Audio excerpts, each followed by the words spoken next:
welcome to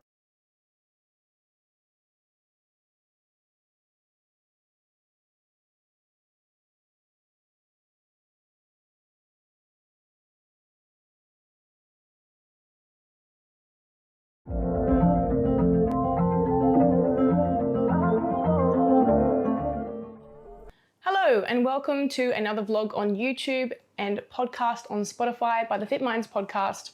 Coach Mariah here. Today I'm going to be discussing the topic of reverse dieting, the importance of increasing to maintenance calories and taking diet breaks where appropriate. So obviously increasing your calories out of a calorie deficit, something that I think a lot of people probably fear, especially in light of the show season being in full swing. I'm going to talk about reverse dieting first and what it does or could look like for a competitor.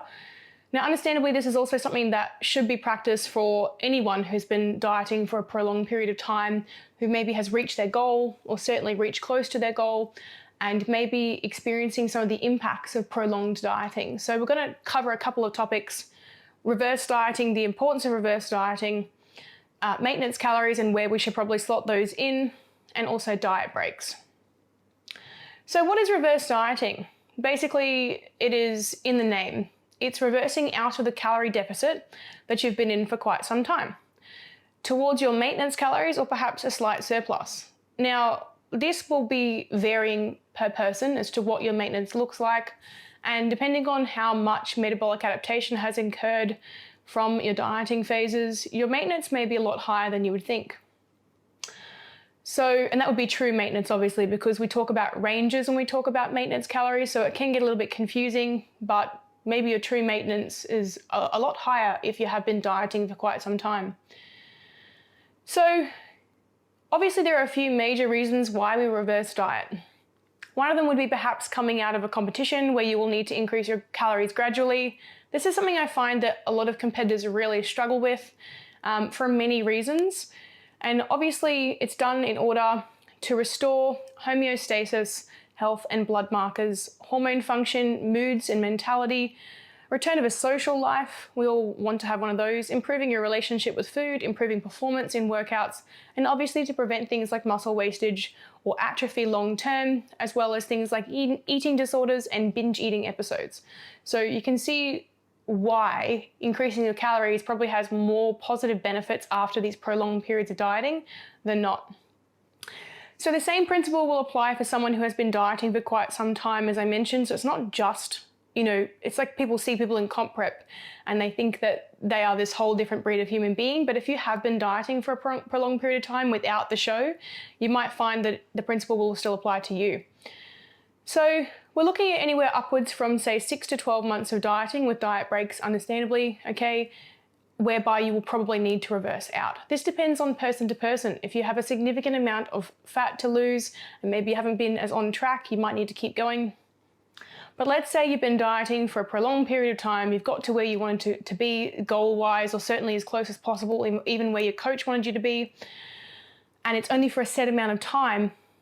Obviously, there's going to be a point where that needs to change, where you cannot stay there and you cannot maintain that physique. And much of this has a lot to do with the fact that it's glorified on the internet, on social media, to always have a six-pack or to be super lean all the time. There's a reason why at the moment I'm not as lean as I've ever been. And it's because we want to make sure that we have optimal health. And unfortunately, those two things, a six-pack and optimal health, or lots of definition and low body fat and optimal health, don't always go hand in hand. In fact, they usually won't. So in most instances, reverse dieting is actually going to be incredibly challenging, okay? You'll often hear competitors say that it was even harder than prep itself. In that, when we initially increase calories from a calorie deficit, there can be some instances of some what's called insulin resistance, which it gets thrown around, the term gets thrown around a lot, but basically it just sees an individual experience symptoms of uncontrollable hunger and an inability to identify or recognize energy in the body as, food in the body as energy. So mostly carbohydrates. And this is whereby you can see a lot of the time that hunger hormones spike as a result of this insulin resistance, amongst a few other things as well. The fact that the body is screaming for more calories and certainly an increase in body fat to achieve homeostasis and restore that health. So really, when we come out of a competition of a particularly lean conditioning, or certainly, you've dieted to a point where you're quite low in body fat, you'd be surprised that sometimes increasing your calories can actually be really difficult to do because of the way your body responds and those hunger levels that can spike with it. So the body doesn't necessarily release enough satiating hormones. Leptin is the name of a satiating hormone, to allow for the body to feel full or satiated, satisfied. Unfortunately, this can sometimes lead to a pretty rocky time, coming out of comp prep. Especially when the show is over, there's no solid goal to stay conditioned for or be particularly controlled with food intake. So, now the show's done and dusted, you've got no reason to be lean, so to speak. And so therefore, sometimes giving into those hunger cues that can sometimes go through the roof in these stages is really easy to do because you don't have any reason not to, right? In your mind, you're like, well, I don't need to be on stage anytime soon. And so there's no sort of limitation there. Unfortunately, taking this type of mentality can see that it will really impact your mental health. And obviously then we can see excessive fat gain happen really early on. Now, obviously the goal is to eventually gain body fat back, right? But if you do it really quickly, not only is it a bit of a shock to the system, but it's also quite a shock to your mental health. And so this is where we can see a lot of competitors start to almost develop binge eating disorders and things like that post-show. So it's something you need to keep a really close eye on. This doesn't necessarily mean that in any way, extra calories will facilitate large amounts of fat gain post-show. So it's like, just because you're eating an extra 2, 3, 500 calories, even 600 calories, doesn't mean that you're going to gain a ton of body fat if you're eating those calories. If you're following your reverse plan, your reverse dieting, even though it is very difficult to do, trust me, it is. But if you're following it, you shouldn't find that your increases in body fat are going to be excessive or too quick or anything like that. They're probably going to be pretty steady, and you're probably going to have a pretty good time of reversal. Usually when I see clients reverse out of comp prep, they go 50-50. So I have a large chunk on one side that are really easy with it, have a great time reversing out, and understand that yes, they'll be pretty hungry, but it does subside. And then I've got another chunk of clients that just seem to not be able to handle a reversal very well, and they do crash and burn in the first few weeks, but with enough determination, we get them back on track. So it is a very difficult phase to go through, and reverse dieting should not be taken lightly. So if anything, the gradual increase in calories, right? And I do mean gradual, not smashing yourself with tons and tons of calories and free meals and whatever you feel like eating every day for weeks on end. Eventually, the gradual increase in calories will ensure that excessive body fat gain in a short space of time is not an area for concern. Okay, so a successful reversal, there's no sort of, people ask me like, how much body fat should I be gaining? Yeah, look, there are obviously indications and markers of that, whether it be a couple of 100 grams, whether it be a kilo, it's going to be different for everybody, obviously, as to what they are physically even okay with as well, and mentally okay with. But all in all, gaining kilos in a week, if you're gaining like 3 to 5 kilos in a week, you probably have to think about the fact that you might be overdoing it. So there is a gradual, what you want to look at is a gradual and consistent increase over time that eventually does slow down once you get to the point of wanting to maintain that composition, or certainly going into your off season and then your surplus. So unfortunately, in the process of prolonged dieting, stress levels increase to amounts that are particularly taxing on the central nervous system and sympathetic nervous system. So we know that dieting, even though people say that, it feels good to diet because they're losing body fat, it's not particularly good for us in a sense that it does put us under some stress. So much of the importance of increasing calories coming out of a calorie deficit, whether it be for a show or prolonged period of time, relies on restoring the body to a calm and relaxed state. So it's really important to understand that this is not to try and rip your results off you, but certainly to try and achieve that point where before prep, there was a point where you didn't feel hungry all the time, where you were pretty happy with where your composition was sitting, but you wouldn't mind getting leaner. So this is where we want to really find that sweet spot. And it might be that you might be returning to a slightly leaner condition, or maybe a higher body fat condition than your previous off season or where you started before prep. I find that a lot of first-time competitors like to be slightly leaner than where they started, and that's completely fine, depending on where they were. If you have a competitor that started really lean, that's probably not going to be viable. So basically, I'll give some guidelines around what that looks like from a body fat percentage perspective, but a lot of it's going to rely on what your health markers are saying. And so this will be things like blood tests, and obviously for women, menstrual cycle, and for men, testosterone levels.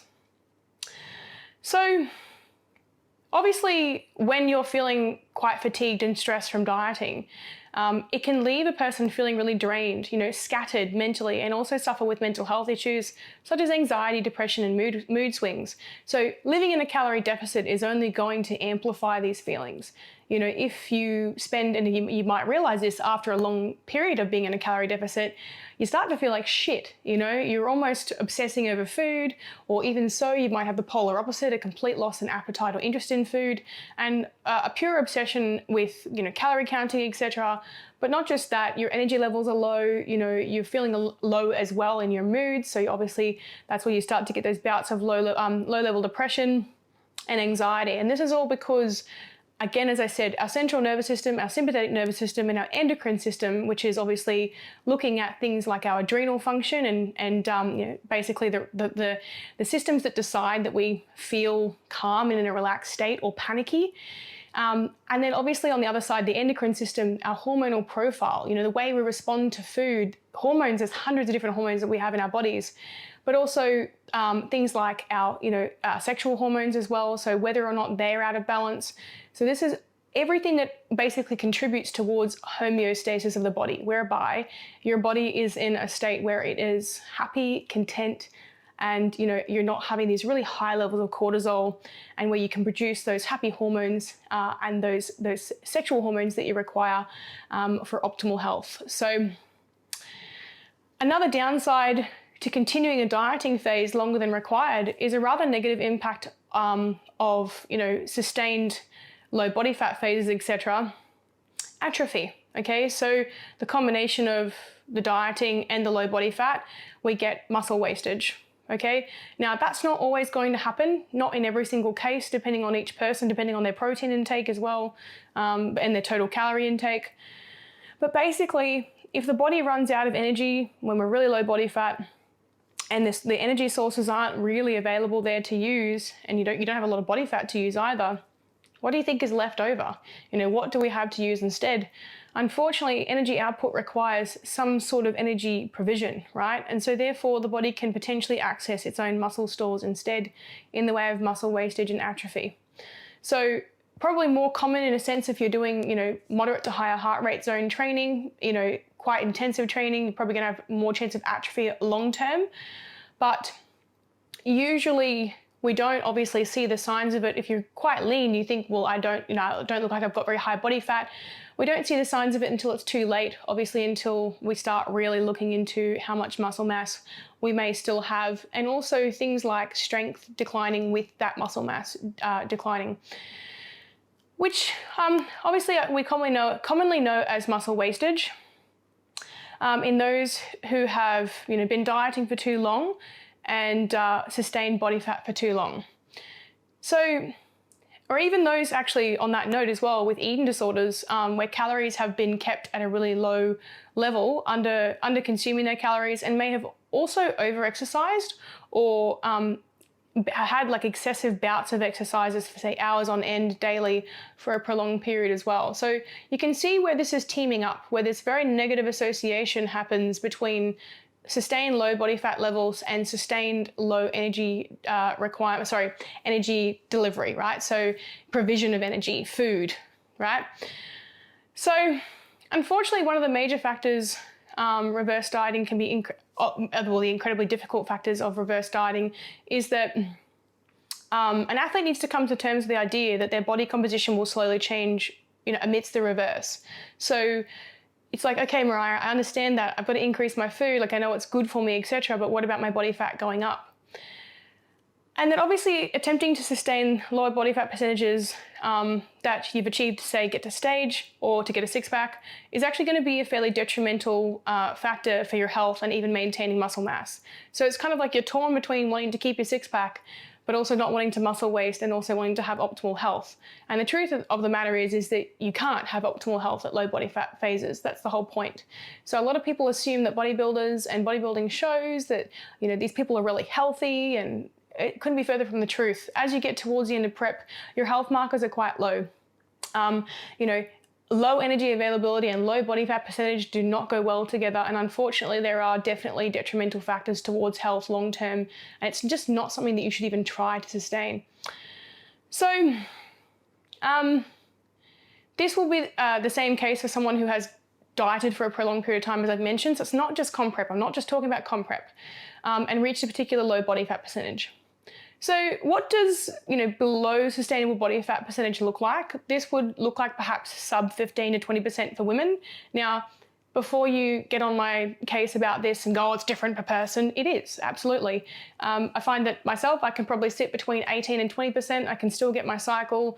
I don't have any sort of issues there, but I find my performance lags a little bit there as well. So some women are fine, all their health markers and blood markers are all completely fine around those ranges. They have a regular menstrual cycle. There's no sort of dramas. They don't have any sort of food fixation, etc.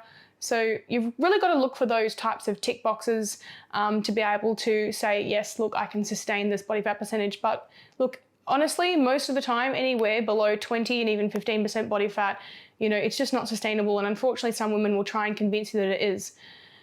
They say, I feel fine, but if they were to get their bloods done or if they were to be assessed, even for their menstrual cycle as well, whether it's regular, there's a big debate on the internet as to whether menstrual cycles are an indication of health, as in a regular menstrual cycle. And well, I would like to argue that they are. They definitely are an indication of health, because why do you think it's irregular? If it is irregular, there's obviously a reason why. We require a regular menstrual cycle for us to have our optimal levels of hormones functioning at their best in our standard cycle. If it is interrupted, something is interrupting it and causing that to happen. So therefore, obviously, we use this as our guide.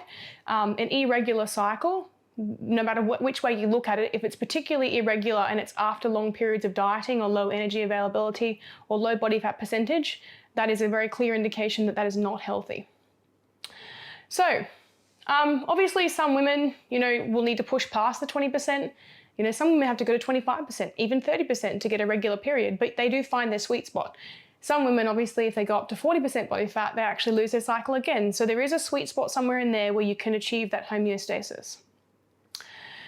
And obviously, we want to see the return of not just a regular menstrual cycle for women, but stabilized hunger hormones, okay? So again, this is these tick boxes. If we can actually, check these boxes, all of them, then we know that we have reached a point of homeostasis. So stabilizing hunger hormones, ghrelin is the hunger hormone we're talking about here, so we don't get these big spikes of ghrelin. This will be incredibly individualistic per person, however. As I said, we get asked this question all the time as practitioners, what is the healthiest body fat percentage? And it depends, right? It depends on the individual, the person's endocrine system, the person's genetics as to how and why and when, their body decides that everything is okay. Unfortunately, because there is no menstrual cycle to gauge overall endocrine or hormonal homeostasis for men, some clear indications that body fat percentage have been sustained for too long might be things like fatigue, and this is going to apply to women as well because they're going to feel fatigued too. Fatigue, trouble sleeping, low libido, low moods, low testosterone, specifically in men when they're sustaining lower body fat percentages.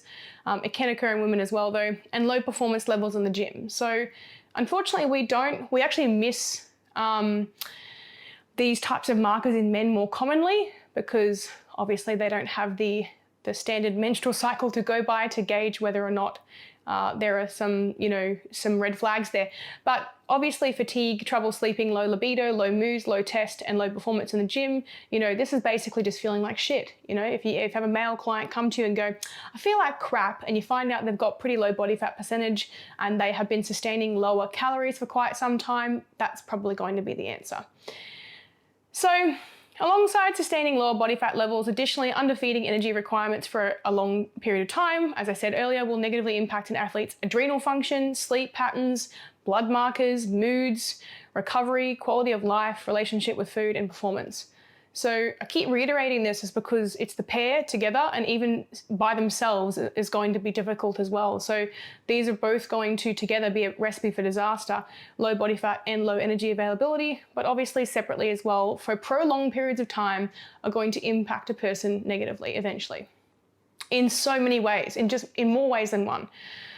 So, it's not just the lower body fat percentage is sustained that places at higher risk, but also the lower calories and low energy availability over time, which will impact you far greater than you would like to believe. So reverse dieting is quite simply a process which will involve a slow increase of mostly carbohydrates, followed by some fats and additional protein with weight changes if required. So, protein will probably go up with weight naturally. Fats is more like a percentage, but carbohydrates, we can always just keep topping up that bank until we get to maintenance. So, in the initial phases of increases in calories, an athlete may actually see some positive body composition changes. So it's interesting that sometimes they panic and think, oh my God, I'm gonna get fat. It's like the polar opposite of what actually happens. But sometimes it's teamed with, maybe a little mini weight increase or a weight drop. It doesn't really matter because there's lots of reasons why we can have weight increases and weight drops with carb increases, whether it be a fluid decrease, because the body is less stressed, whether it be that the body has decided, awesome, I'll take that glycogen, I'll add some water, and we'll get some pumped up muscles. This explains the phenomena of when we increase calories and muscles look more defined. So we actually get a bit of glycogen on the muscle and we get that nice pumped look. It's pretty much what a lot of the bodybuilding community will do in peak weeks if their athletes are conditioned enough to go into a maintenance phase for that week. And it can look different as well. It could be a couple of days of low calories and a couple of days of slightly higher with higher carbs, but all in all, more carbs will fill out the muscle because of that glycogen storage capability. So obviously we can get some of these positive body changes, right? So there should be very little focus on weight changes coming out of a dieting phase, however, though, because weight will go up and down, and that's, as I said, for lots of different reasons. Fluid changes, increases in glycogen, decreases in fluid, decreases in retention, fluid retention from stress, etc., and the list goes on. So most importantly, if the current body fat percentage is indeed within healthy range to sustain, maintenance calories should be established if the individual wants to attempt to maintain their results. So let's say you are within those healthy ranges, your blood markers are all good, you're looking pretty fine, like let's say you're gen pop, you're not comp prep, you're just wanting to maintain. You would literally just get your calories up to maintenance, probably the higher level of your maintenance range, and then sit there for a while until you decide you want to maybe go into a surplus, or depending on how you go with your strength, you may even get slightly leaner. And that's all to do with changing metabolic rate. But generally, you won't get a lot of strength increases at maintenance. If anything, that surplus will be required if you're wanting to grow from there. So if the body fat percentage is not within healthy range to sustain, and for example, blood markers, menstrual cycle, testosterone levels are particularly out of whack, it would be ideal to increase calories slowly from maintenance to a slight surplus, to encourage small body fat percentage gains and allow for increased energy availability. So those two things combined, even just that little bit more body fat and increased energy availability through mostly carbohydrates, is actually going to see some positive markers and changes on those blood markers, health markers, and your endocrine system, your adrenal function, your sympathetic nervous system, your central nervous system, like the list goes on. So there are so many benefits for reversing. So obviously, getting you to a more sustainable level of body fat, which is what you would consider to be an off-season or growth phase for somebody in comp prep, maybe wanting to maintain or even gain more muscle for the next show, but you can also do this if you're not competing as well. It's not only obviously isolated to competition prep. What is considered a healthy body fat percentage for one person obviously may not be the same as the other, so please obviously just take this with a grain of salt. When I give these recommendations, it will depend from person to person. And I have experienced, pretty dramatic variations between clients as to where their happy place is. Again, it would be more reliable to test blood markers, sleep quality, assess sleep quality, hunger levels, have a look at where they are, have they settled down yet, performance, recovery, and mental or physiological responses to the calorie increases and body fat increases before making a judgment as to what is the best particular body fat percentage range for each individual person. So again, it's multiple factors that are going to come into play as to where your sweet spot is. It's also important to remember that when reversing out from a show, that food will always be there, okay? The food will always be there. I always say this, it's not like caramel tart was invented yesterday, it's always gonna exist. So, often competitors will find a strong fixation on food towards the end of prep. So they start kind of making lists of foods they want after the shows are done, possibly making a bucket list of restaurants they wish to attend as well, which I think it was something I did very early on in my own preps, but now I don't at all. I have no food fixation because I realized that it's just my mind, it's not necessarily the reality of what my body needs. So it's really important to keep an eye out for that, because obviously that can then lead to, out of control binge eating behaviors and episodes, which are just unnecessary and make you feel like crap. So these are a couple of the warning signs of strong food focus, and are often strongly influenced by these high hunger hormones released as calories are increased, and with some of that insulin resistance that occurs in the early phases of reverse dieting.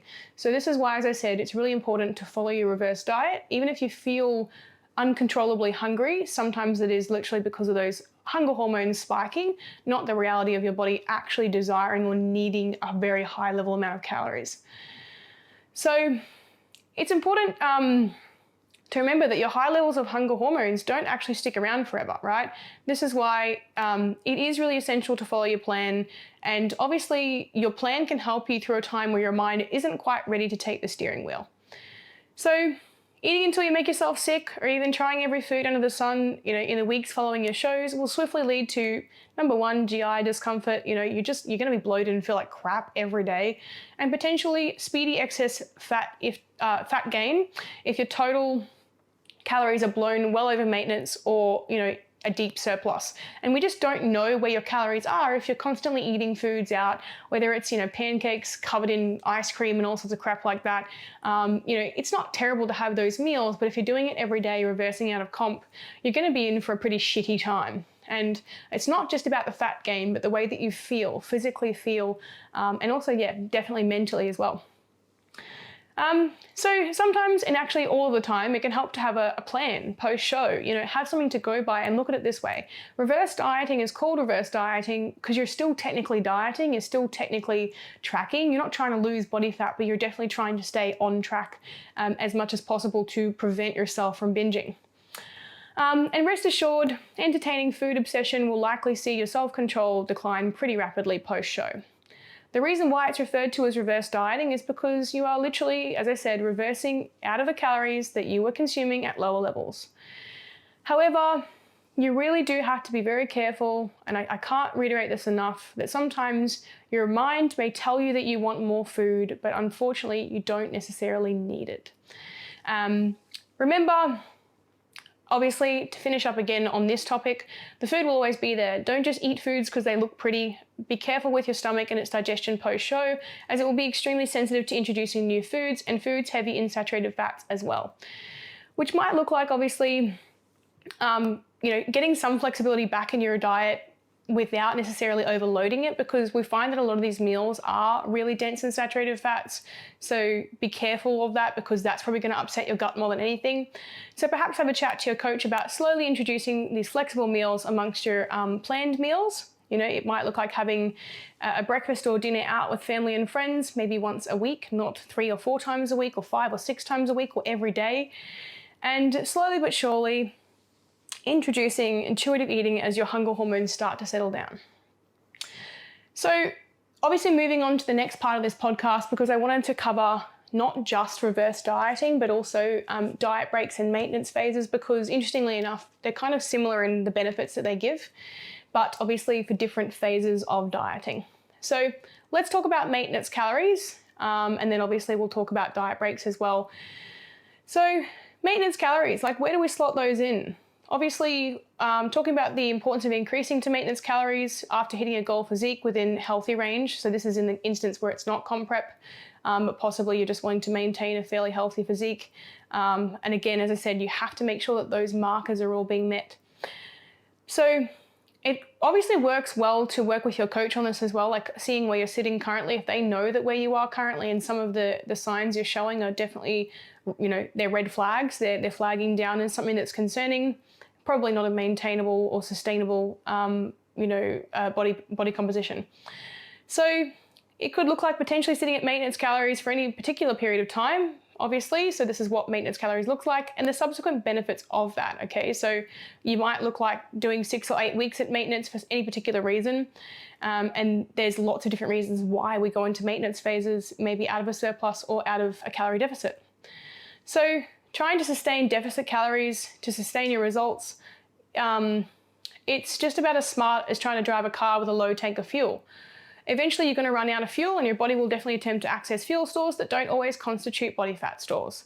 This is where we can see the risk of atrophy come into play. So again, probably less so for someone who isn't super low body fat So if you are obviously trying to maintain your current composition, it's not super low body fat, absolutely, probably less so.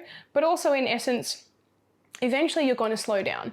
Eventually you're going to feel like crap too. So it's not just when you get to low body fat. It's also, let's say, you might have started at 40% body fat or 35% body fat. Maybe you've come down to 20% body fat and you've been dieting for quite some time. The cumulative effects of that dieting stress will actually impact you quite heavily, and you'll find that you definitely do need to take diet breaks and maintenance periods to prevent the long-term effects of that stress on the body, and certainly obviously just to give yourself a break from being on low calories.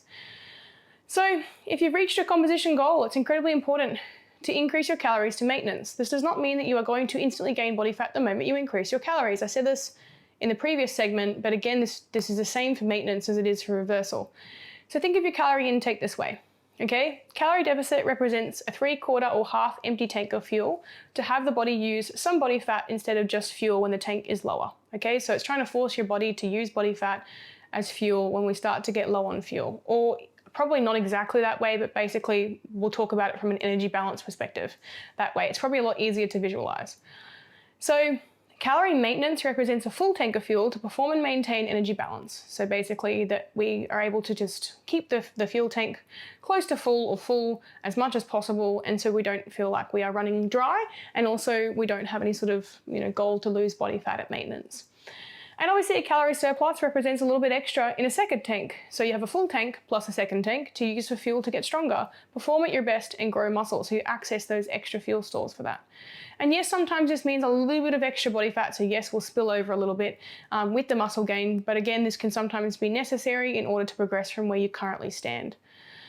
So if you can find your maintenance calories consuming the same amount of energy that you are expending daily, this will help to restore energy levels, performance, and improve moods, overall health and well-being, as well as understandably introducing some flexible meals for family and friends. So it's not just about the physical and the performance benefits, but also the mental benefits, the social benefits. You don't have to be that loner standing in the corner, not having any sort of meals with family and friends at special occasions. So sustaining a calorie deficit to maintain your current results is just not necessary, and if anything will result in terrible performance in the gym, eventual atrophy, and your heart rate may slow to compensate for prolonged periods of dieting, which is metabolic adaptation.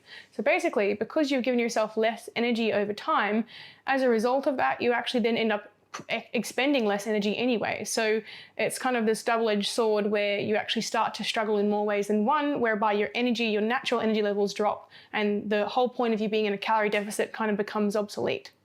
And by increasing energy intake to what your body requires to fuel your day, you'll actually find a significant improvement in numerous markers in your life, and it can help keep your results, okay? So this is where, a lot of people panic about increasing their calories. They think, oh no, if I'm not in a deficit anymore, if I'm not dieting anymore, I'm gonna gain body fat. It's not that extreme. There is a middle part where here you're losing body fat, here in the middle, obviously down the calorie deficit end, losing body fat, right? So again, this is where we're eating into our body fat stores because we don't have enough energy. We're not eating enough energy to provide for the energy that we're expending daily. Remember that fuel tank comparison? In the middle is where we maintain, okay? So we don't move, we don't go down or up in body fat or weight, we just stay the same.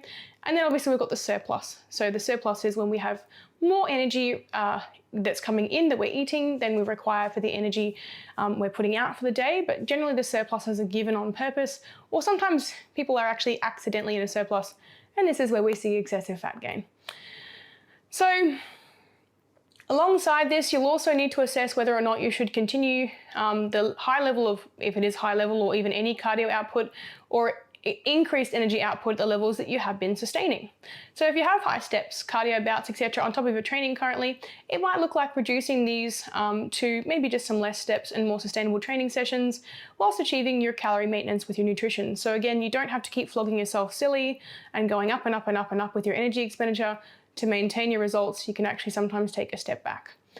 So how do you calculate maintenance? Well, it's definitely not something I recommend you do yourself. Due to energy availability and the way that our body responds to having additional calories, sometimes maintenance can actually be a range, okay? So in that we maintain the same weight and body composition at the lower end of our maintenance or the other end of the maintenance. So if you imagine maintenance is here in the middle, you can actually end up maintaining weight whether you're on a couple hundred less or a couple hundred more calories. And that's just all to do with energy availability. If the body has more energy available, it's probably more likely to use it. If it doesn't, it's probably just more likely to sit at that point. And this is where you can see people often when they start to go into the high level of their maintenance, they actually start moving more. So their body will just consciously, and they will consciously want to move more. They have more energy. They're full of beans, so to speak. It's like when you give a kid candy and they run around the room, obviously because they have the energy available to do that, they're moving more. So for example, maintenance calories could be anywhere. As an example, again, this is not for everyone, and I just used myself as an example because I guess that's the easiest thing to do, but this is not for everybody. It could be anywhere from say 2,300 calories to 2,700 calories for one person. It could be even as low as 1,600 calories if I sat on my dot all day. But let's say with my current activity levels and the ranges of activity levels, I'm doing probably 2.3 to 2.7. Maybe with my exercise added in maybe 2.9, and probably a little bit higher at the moment because I'm a little bit higher in body fat. So again, my maintenance will change and it'll be higher the more that I weigh and the more muscle that I have. So because obviously you have that higher energy availability, let's say between 2,300 and 2,700 calories, that higher energy availability, the body will be more inclined to actually use the energy provided. So this is where, as I said, it can be a range based on if there's more energy available, of course, we're going to be more inclined to use it. So, as I said, there's no coincidence when you increase your calories, you simply feel like you have more energy. You feel better, you end up moving more, you perform better because you have the energy available to do so. So that lift that you were failing last week, if you go up to maintenance, you might find that lift is a lot easier. Why? Because there's energy available to access to perform better in that lift. Crazy. So, maintenance calories will also strongly vary from day to day depending on a person's incidental activity levels and training session energy output. So a leg session might burn anywhere between 400 and 1,000 calories depending on whether you're a male, female, height, etc. Intensity of the workout, how heavy you're training. You could have someone who's a bikini girl who's 50 kilos doing a leg workout burning 200 calories or 300 calories. Same leg workout, give it to a 110 kilo male who's 6'3" and has a ton of muscle and is a lot stronger, and you can find that can literally be anywhere upwards from say over 1,000 calories. So it's crazy to think that energy output can really change depending on more than one factor for a person. Now, obviously, it's quite handy to work this out with a coach who has a great knowledge of and understanding of things like fluid and glycogen. Okay, so this is something that I have a lot of experience with in prepping clients. Carb storage is glycogen. Increases, obviously, of these carb stores, glycogen stores, when increasing calories to maintenance, and also understanding energy balance and the way the body responds to these increases. So basically, whether or not it's going to be beneficial and what those increases look like for you. As often in the initial phases of increasing calories to maintenance, there'll be a small spike in glycogen. So sometimes there'll be a little bit of a weight spike, not much, anywhere from 500 grams to 2 kilos if you've really given yourself a big heavy hit of carbs. And unfortunately, that sometimes triggers a person to revert back to their deficit calories. So a lot of people freak out. They eat carbs overnight, they get a glycogen and water spike, and they're like, oh my God, I've gained a kilo, what the fuck happened? And it's like, hold on. You can't gain a kilo of fat overnight just by increasing your calories to maintenance. You probably have some glycogen stores. Not a bad thing. In fact, obviously glycogen is not body fat, as we know, but the additional carbohydrates and the water required to store those carbs on the body, on the muscle specifically, or in the muscle, when there is an additional energy availability and capability to do so. So if you have additional carbs to store, you imagine that the muscles are like the storage system for extra carbs to use for later. And this is this fascinating thing that is actually very beneficial for performance. So glycogen stores are an incredibly positive factor to have, right? Because they actually aid our performance. They actually benefit us. If we have glycogen stores going into a workout, our body will access those quite efficiently if we have some carbs right before training as well. And we actually find we have a better time with our training. So maintenance calories can be very handy, okay, for managing life balance, and specifically if a person may want to wait or delay a body fat cut as well, or possibly delay their surplus. So I'll be going through a bit of a maintenance phase in a couple of months, and that's just because I've got some time before I start my cut, and I don't particularly need to be in a surplus anymore, so I can just maintain, and I don't have to be, force feeding myself, but I don't have to be dieting either. So You do not need to be constantly sitting in a deficit or a surplus. Maintenance phases can be incredibly beneficial for specific periods of time in your life. Okay, lots of different reasons, literally many different reasons. So, last off, lastly, I'm going to finish with diet breaks, okay? So the importance of taking diet breaks, when we take them and what they do and what they're for, and the type of evidence we have to support diet breaks. Diet breaks are an interesting concept that have been strongly researched, especially in the last 10 to 20 years in sports nutrition. In sports nutrition, we utilize diet breaks for many reasons, okay? So including reducing instances of binge eating, the return of a positive and balanced relationship with food, decreasing stress levels on the body from prolonged periods of dieting. And they're often implemented anywhere from 8 to 12 weeks, and that's probably a pretty effective diet break. Obviously, the longer you've been dieting for, the longer you need to diet break for. So this could be implemented anywhere, from a 7 to 14 day period, okay? So, and look, it's not every 8 to 12 weeks that a coach will give a diet break. Sometimes they won't at all. It might be that, they just drag it out and they do a nice big deep deficit for quite a while. And that might be because of a time factor. They just don't have the time to put their clients on a diet break because maybe they've got to be on stage and they've got a lot of conditioning to reach. Maybe they've got to drop quite a lot by stage. So therefore they might not be able to factor in that diet break week exactly where it might be optimal to go. And you might have to just save that for your peak week. But yeah, it can be anywhere from 7 to 14 days in length. So again, a pretty effective diet break will actually go for a whole week. Often implemented, as I said, 8 to 12 weeks. But again, if it's going to be around the 8-week mark, you're probably looking at 7 days. If it's the 12 weeks and above, 14 days and above in length. So, the longer the time that we spend dieting, as I said, the longer the diet break probably needs to be. And that's just literally because we need to spend longer periods recovering from the dieting. So the significant evidence supports 7 days and above. So again, this is why it's 7 days. It's just that's the mark where they've seen a marked increase in positive factors for a client or a person, or an athlete. We don't even need to say client. It's just these are what they've assessed. And certainly what I've seen as well in practice with my clients, that diet breaks are quite handy really to implement at the right time. So you can see a significant impact on reducing cortisol and increasing the heart rate for the purpose of reversing metabolic adaptation. Now, metabolic adaptation probably sounds like some sort of magic, but basically it's just the process where the heart rate starts to slow down to compensate for the lower level of calories sustained for a prolonged period of time. So the body actually almost has this survival defense mechanism, I guess you could call it, but it really is just your heart rate not increasing as to where it was before as much because of the sustained low energy availability over time. So it's not really magic, it's just your heart trying to do its best to conserve your body's energy sources.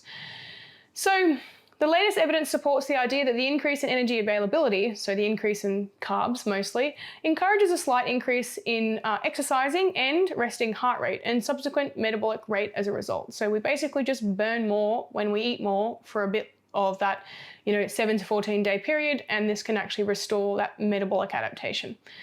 So through introducing, as I said, mostly carbohydrates at a moderate level, sustained to maintenance calories can actually encourage a slightly higher energy output from a previously adapted lower energy output. Basically, putting rocket fuel in the tank. That's what it is. It's literally just putting rocket fuel in the tank where you were kind of surviving on low fuel stores for quite a while. Some signs that you might need a diet break or even look at possibly reverse dieting include a strong food focus, a consistent reduction in performance capabilities in the gym over time, trouble with sleeping, strong feelings of fatigue, memory loss or prolonged trouble with concentration, lagging fat loss paired with low energy levels. So this is where I think a lot of people probably sometimes mistake also weight plateaus. They can think that that might mean they need a diet break. Sometimes yes and sometimes no. If you look at the period of time you've been dieting for, and if it's outside of, say, being due for a menstrual cycle, then possibly yes, it might be that you need a diet break just to get things started again. Encouraging and allowing for higher energy availability periods of time, especially after long phases of dieting, whereby energy availability is particularly low, is honestly fantastic for coming out of these phases. So, when we really look at diet breaks, the whole purpose of them is to almost give your metabolism a kick up the bum. And this is where a lot of people will talk about metabolism. They'll say, my metabolism slowed down. Not so much. It's probably just more a case of that your body has compensated for low energy availability over, weeks and weeks and months and months. And if you think about it, it's a pretty animalistic thing to do. If we don't have food available and, there's that kind of panic and threat of having less energy, then I'm sure that there has to be some sort of mechanism there to prevent us from losing too much body fat and possibly starving to death. So it's probably a little bit more of an animalistic component of our human body than we would think. So obviously, timing for a competition, this is where it'd be really handy. If an athlete is looking for a little bit too lean, too soon, you can take a diet break to buy time until they return to a deficit. So these are the reasons why we can use diet breaks outside of obviously low energy availability and also prolonged periods of dieting and preventing binge eating, etc. The return of energy availability in a peak week, for example, for a bodybuilding competition or a powerlifting competition. So this is where we can take a diet break, maintenance calories. They're pretty much the same thing. Really they're just two different terminologies depending on what they're being implemented for. And a diet break is a specific amount of time on maintenance calories. So can also be used for the return of energy availability for any sport, in particular requiring a weight cap and therefore only allowing for maintenance calories roughly in a peak week. So you wouldn't want to put them up to surplus and then have them gain all this excess amount of glycogen and maybe even a bit of body fat. So this is whereby you can really utilize these calories wisely in any sort of peak week into a weight category-based sport. So MMA would be another example where, you don't often see it in MMA. If anything, they diet really hard into their bouts of exercise, so their fights, but that's probably not the best way to do it. So it is changing in the industry though. They're actually finding now that, there are more of them taking a little bit more of a moderate approach, conservative approach. Certainly those with sports nutritionists on their side, whereby they can diet where they need to and then take that maintenance in their peak week leading into their fight to allow for that energy availability. So basically for performance. Coaches and clients will often find that after taking a diet break, body composition can positively improve.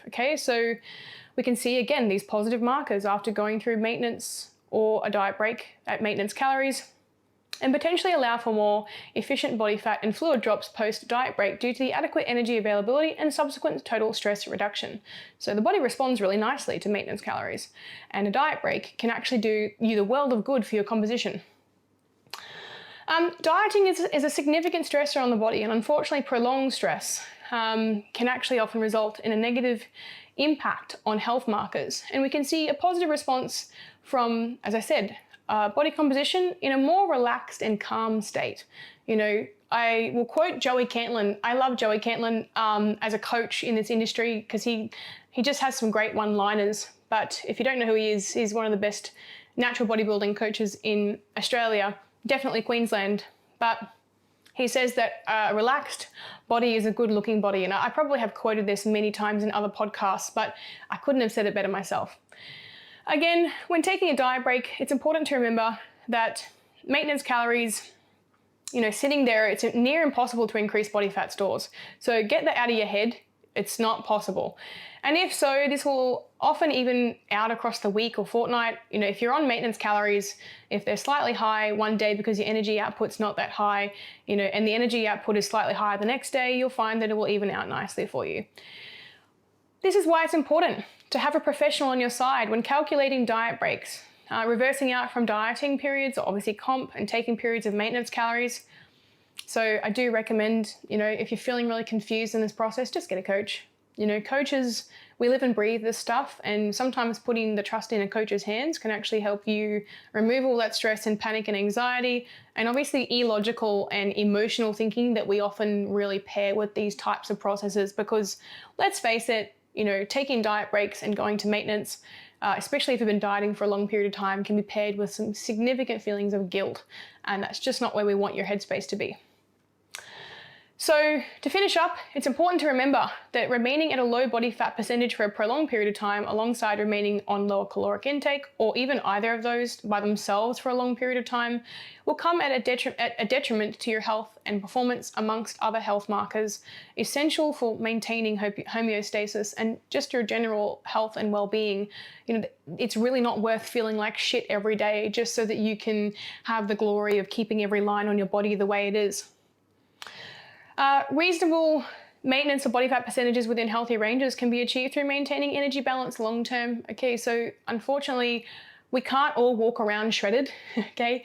And you probably need to normalize that concept for yourself and normalize the idea that more body fat doesn't make you fat, okay? A little bit more body fat, I look at myself now, I'm probably a little bit thicker than I like being, but at the same time, it's also understanding that this, comes with the performance market increases, and it's something that I can normalize for myself just by literally mentally going through that process and understanding that it has a purpose. Remember that you cannot truly live in a calorie deficit, okay? Because that's not where we need to live, and we can't survive there either. Hopefully this podcast has given you the courage to lean on your coach or some professional support to increase your calories to maintenance, diet break, or reverse out where required. Thanks a lot. Looking forward to doing another podcast for you soon. Bye.